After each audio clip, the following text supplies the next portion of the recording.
के छ सर हाम्रो खबर? एकदम ठिक छ। एकदम ठिक छ। अनि हामी अहिले बाटो कहाँसम्म पुर्याइन्छ?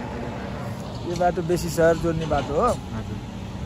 यहाँबाट फनक्क घुमेर लार्के पास गर्दै बेसी सहर जोडिन्छ।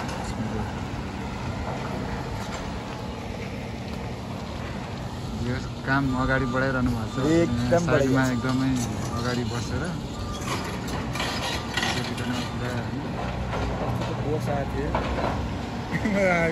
लाग्यो मलाई त।